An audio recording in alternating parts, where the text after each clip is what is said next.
Winter is coming. Once that cauldron is alight, it's showtime. The snow and ice, the distinctive clangor of cowbells, and the thunderous cheers from spectators reverberating through the mountains' valleys. The scene is set. Skis, skates, snowboards, sledges, curling stones. Competitions will unfold, and the Winter Games promise awe, wonder, revelry and excellence. But no doubt their share of controversy and scandal. Perhaps, just perhaps, the mountains will favour the bold and allow that one perfect day to unfold where an underdog rises. We're about to find out who truly merits the coveted gold and a place atop the frozen throne. This is the Winter Olympics series from the Sporting Almanac podcast.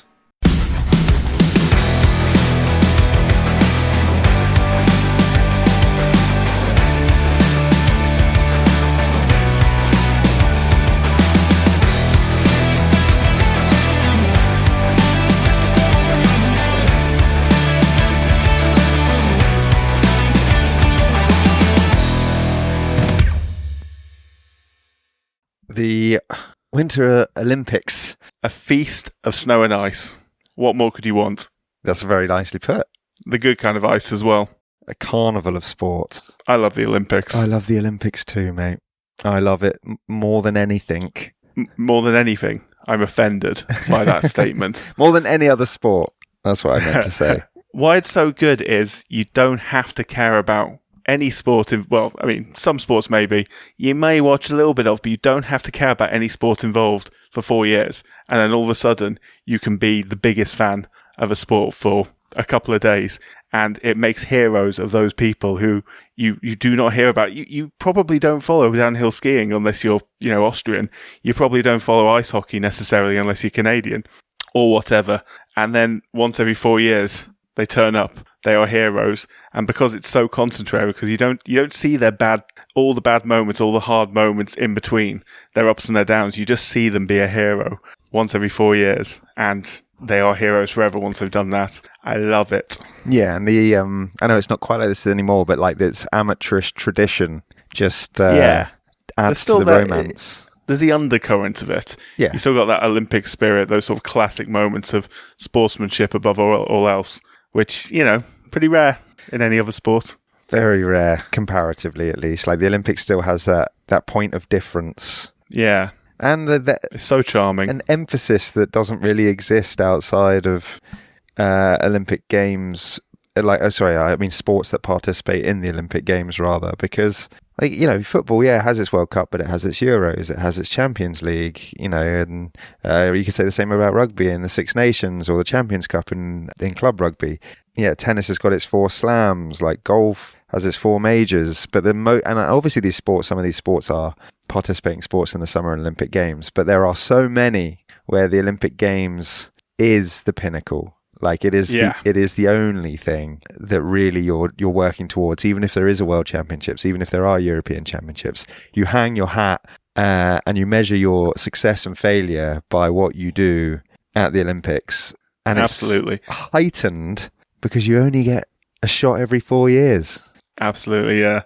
And every gold medal's worth the same. Like a gold medal in that sport you've never heard of before, the new Olympic sport, a sport which is genuinely being introduced to people, is worth exactly the same as one in the 100 metres or one in the downhill skiing or whatever the ribbon event is. It makes stars out of, just anyone. Very, very talented enthusiasts. It makes stars who have worked bloody hard. And we'll get to this in later episodes, but it makes stars out of people that aren't stars. Yeah, exactly. You don't need to be a winner at the Olympics to capture the hearts and minds of the people. Oh, no, for sure. Yeah, it's unreal. So, our plan is to do 10 episodes, 10 mini episodes. If we can, we will do our best on a variety of different stories, which are linked to a variety of different sports. Obviously, those sports being sports of the Winter Olympics. And this episode, the first episode, we're just going to chew the fat on the Winter Olympic Games generally. And then we're going to talk a little bit about Chamonix 1924,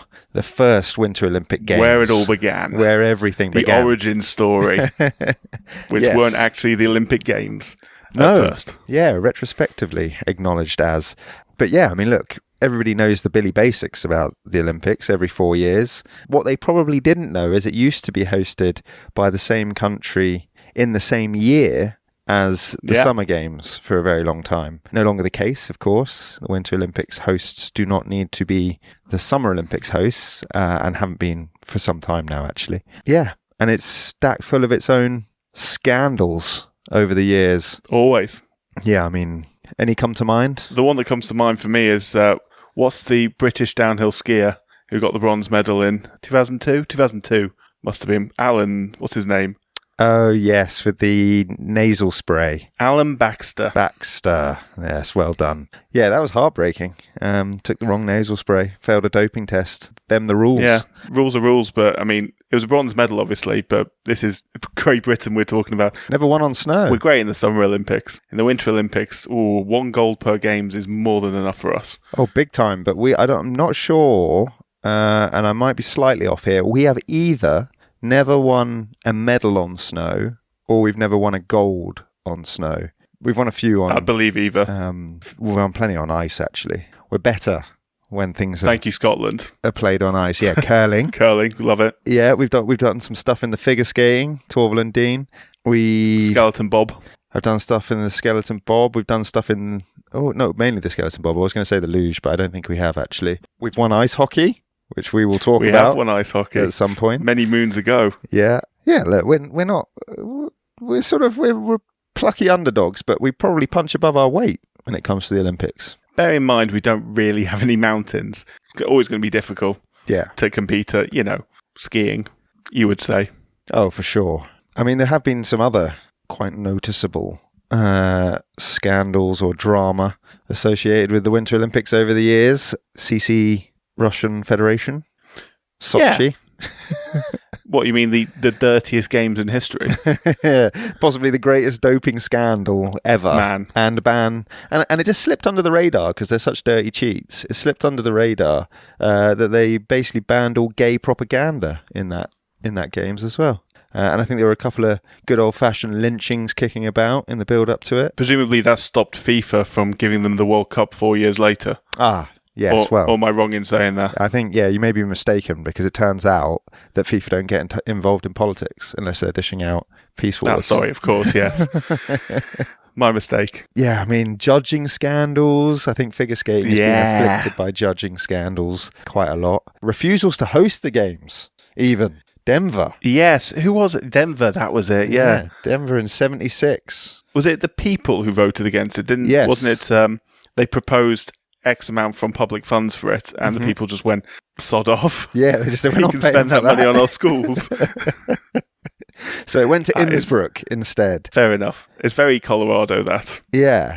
Very Colorado. I love it. Squawk Valley in 1960, refusing to build tracks or even host events. The only Winter Olympic Games not to have had a bobsleigh event because of that. They just didn't build a sliding centre. Didn't want to. Yeah. Bit rude. I think, again, just cost and Americans and their land. And it being the Olympics, obviously, you're constantly, but before 1988 or whenever it was, when professionalism sort of started eking its way in, there was always the amateurism and professionalism scandals. All these Cold War Eastern Bloc countries with full-time athletes, but of course they're not professionals because they are, army captains or whatever else they may be. They're just being given a lot of time off to prepare for their sport. Play ice in hockey. Between, all the shooting drills and whatever I'm sure they're definitely doing as well. Yeah. I mean, we are gonna cover ice hockey and we're gonna talk about the Miracle on Ice, so that we won't do it now. But what we will say is, if as Jack sort of previewed that, you look at the records for ice hockey and wonder why Canada doesn't have as good a record as you might imagine at the Olympic Games. That's the reason. Yes, because their players were actually amateurs. Yeah, there was a couple of boycotts from the Canadians through the years as a direct result of that. Ticketing and bidding scandals. I mean, a good old-fashioned bidding scandal with the IOC is never too far away. No. A couple of bungs here and there, I'm sure. And then the ticketing scandals are very closely aligned to that, and that's just the prawn sandwich brigade. The boys sorting the boys out. Always the case. I know Salt Lake City, there was a big hoo-ha around that, wasn't there, 2002? Yeah. Can you imagine in America? When else has that ever happened? Corruption. Can you imagine? Yeah, deaths even.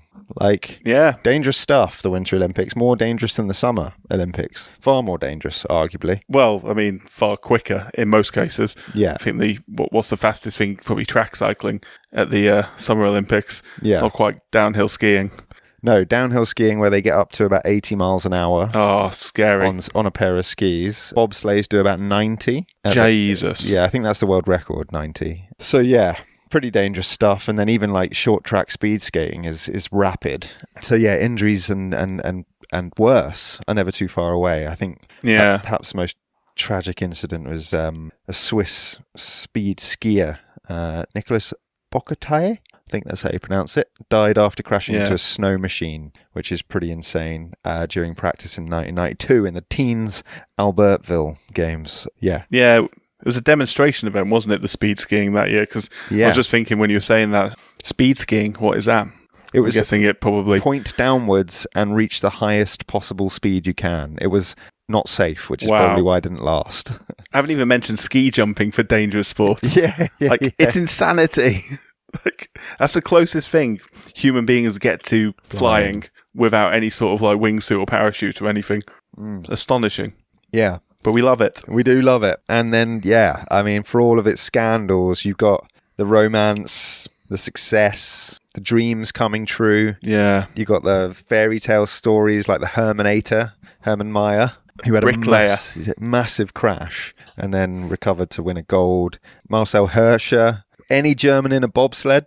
Yeah, fairy tale stuff. Bodie Miller. There's a nice story about Bodie Miller winning I think it was a bronze after his brother died, which is really nice in his last ever games. So yeah, lots to look forward to. I mean, it's the usual suspects at the games. This year's edition, Milano Cortina. Starting in 2 weeks, so it's loitering with intent on the horizon. Yeah, we've got plenty of time to... I mean, it's more than dangling a carrot this time. We're going to give you plenty. Going to be a lot to look forward to. I'm very much... I love the Olympics. I keep saying it. I love the Olympics so much. Yeah, it's so good, isn't it? Like, it's just a festival, basically. Like, yeah. I don't really know how else to explain it. It's just like every single day is just action-packed. Yeah, it's just like the Summer Olympics. There's such a variety of events.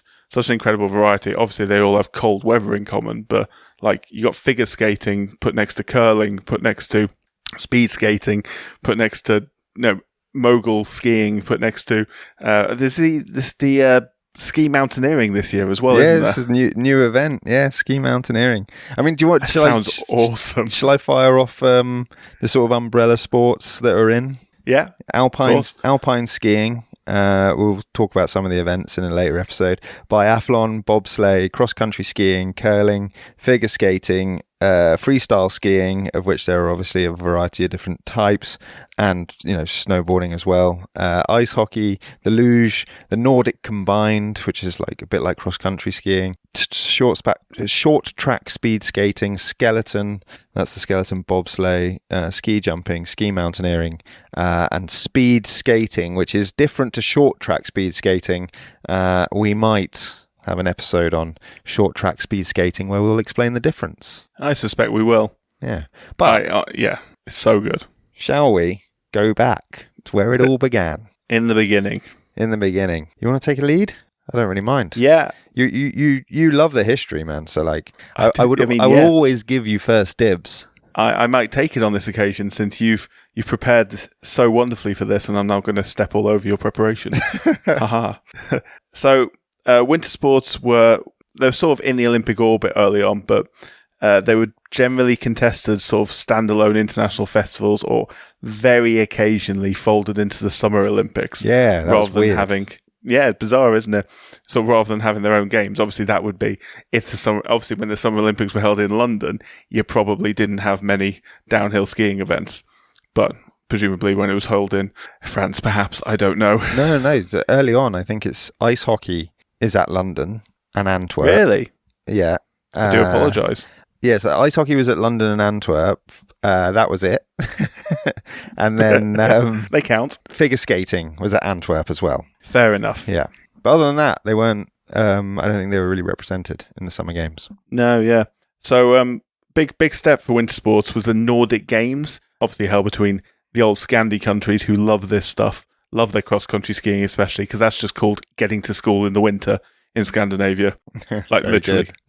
They can all do it from a very young age as well. So that was first held in 1901 in Sweden. Again, a quadrennial international winter sport event. It was in the early 1920s. Obviously, the Summer Olympics have been going, the Modern Olympics have been going since 1896.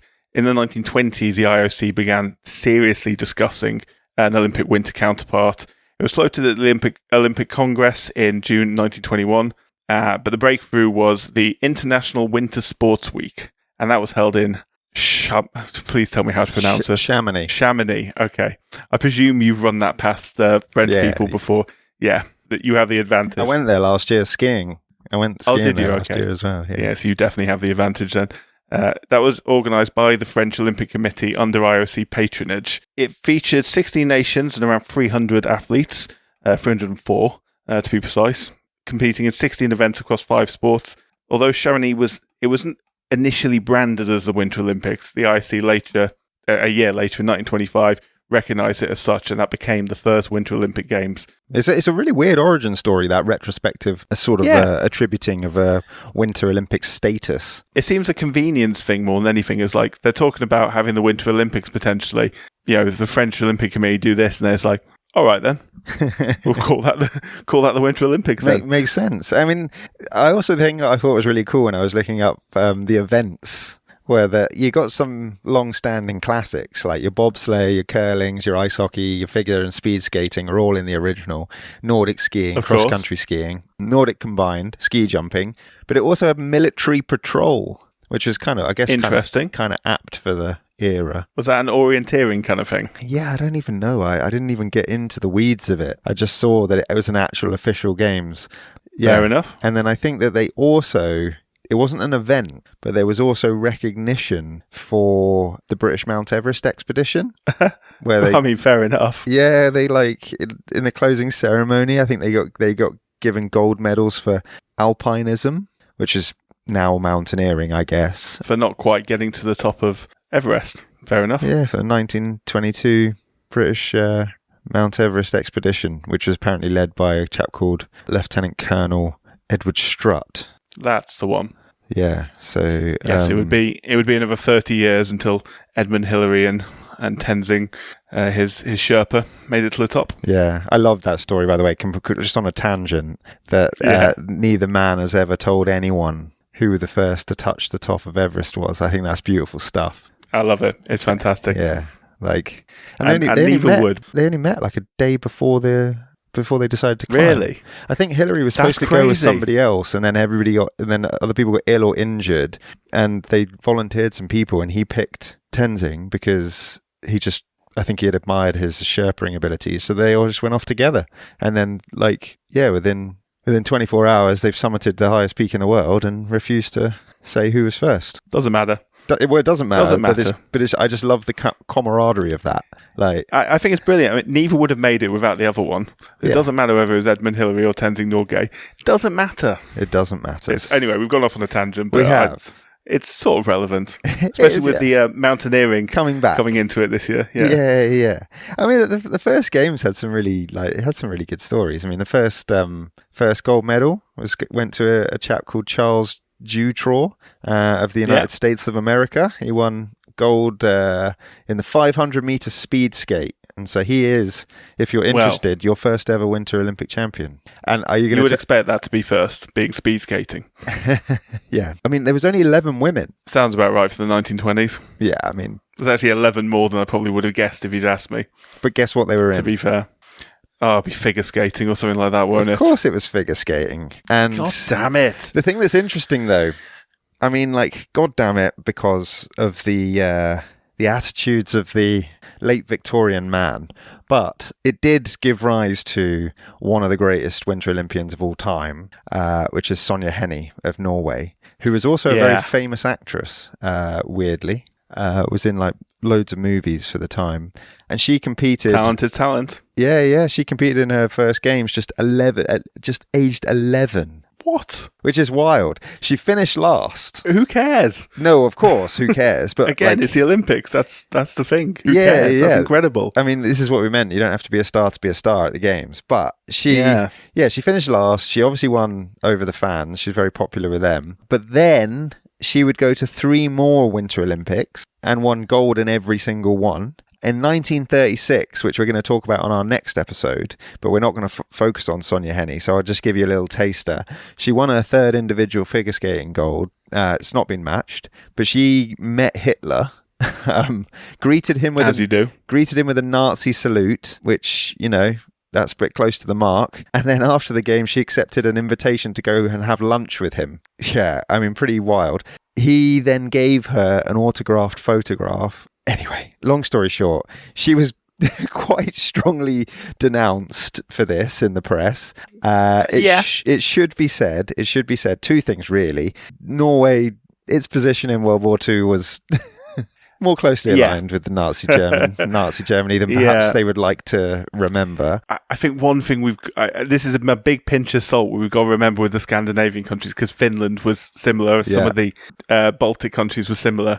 They had a big old threat the other side of them as well. Yeah, with Russia. And to a certain extent, at this point, the lesser of 2 evils was certainly Germany. Yes. Obviously, I mean, they're both bad. I'm not trying to defend the Soviet Union, but obviously history would come to prove that perhaps the wrong position. The same sort of thing, the same sort of conundrum, if you like, that sort of like modern day Ukraine had. Indeed, yeah. Picking between bad and worse. But yeah, sorry, going off again on little tangents as we like to do. It should also be said, in the interest of balance and fairness, Sonja Henie, because of her fame and her success at previous games, and as we just said, like the political dynamic between her country of birth and Germany, she'd already met Hitler, so she knew him. And actually, she did in fact do anti-Nazi movies and denounce the regime, because obviously, although she was Norwegian, as I said, she was a famous actress and she spent a lot of time in the United States of America. Yeah, fair enough. I thought that was a cool story from Chamonix, though. Like, that was her first games, and that's where she burst onto the scene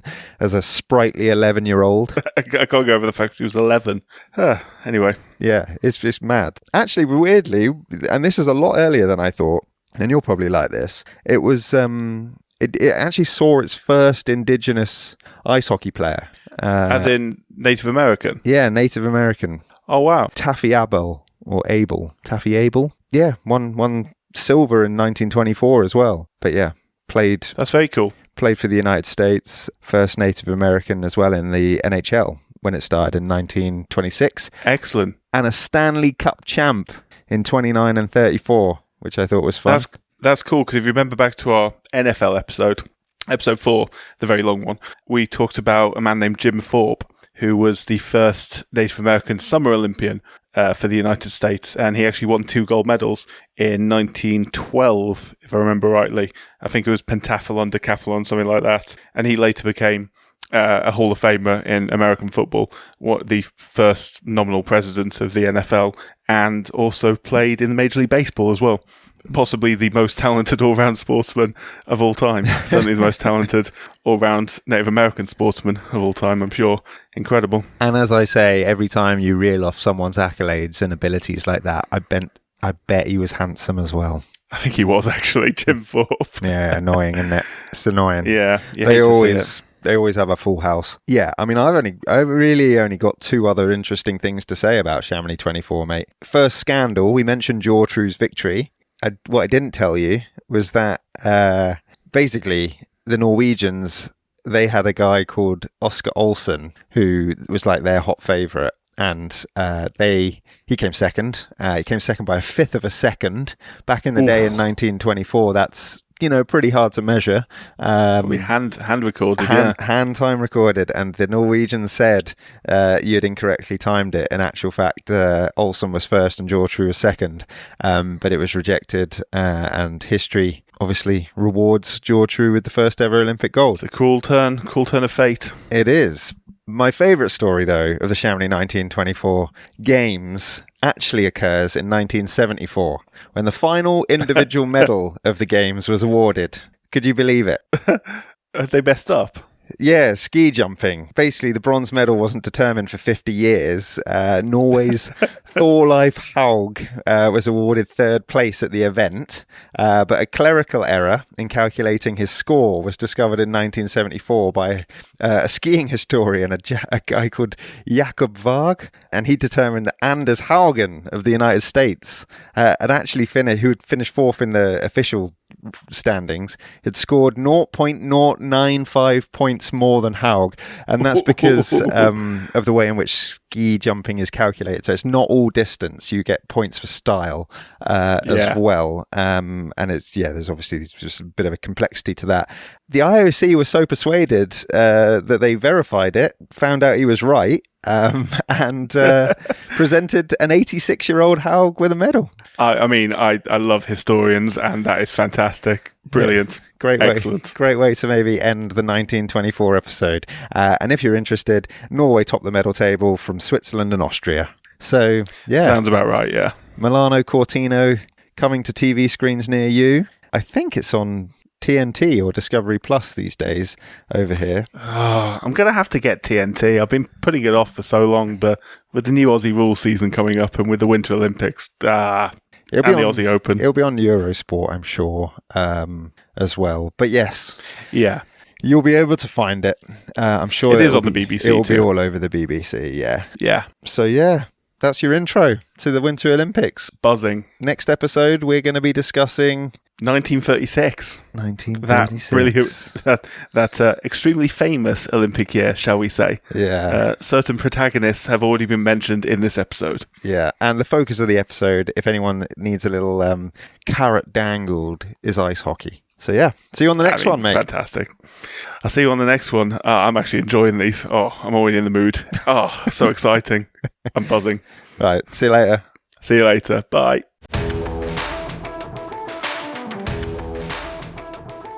Thank you for joining us for our Winter Olympics series. If you enjoyed what you've heard, please tell a friend about it. We'll be covering everything from speed skating to snowboarding, from ice hockey to figure skating, and much more. There really is something for everyone. Once you've done that, please give us a like, a subscribe, a share or a comment, and tune in for the rest of the series or for one of our 40-odd other episodes on the sporting world as well.